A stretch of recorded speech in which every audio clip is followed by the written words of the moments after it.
И си вървиш долу и нищо не виждаш. Вървиш си долу в мъглата и нищо не виждаш. И изведнъж скали.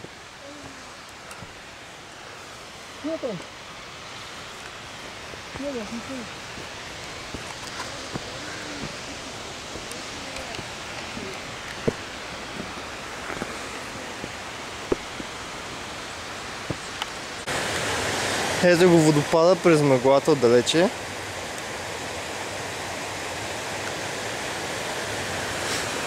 Тук е ръкичката.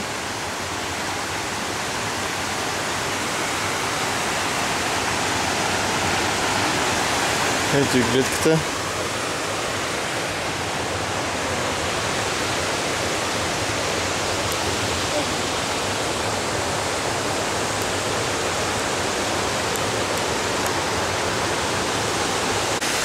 Ето го и самия водопад.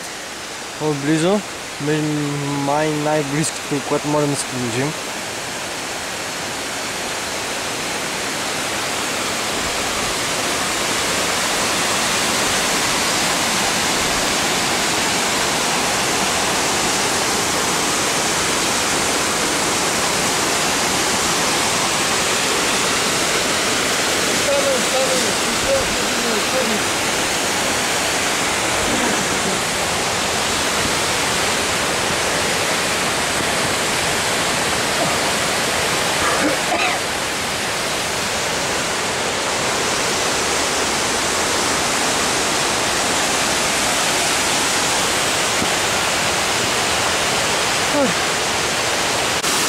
И все пак някои от нас са прекалено луди и дойдоха баш под водопада.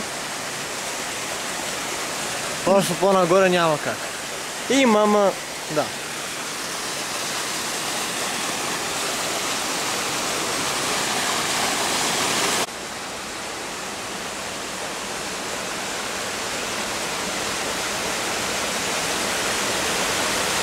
Ето ни тук на водопада.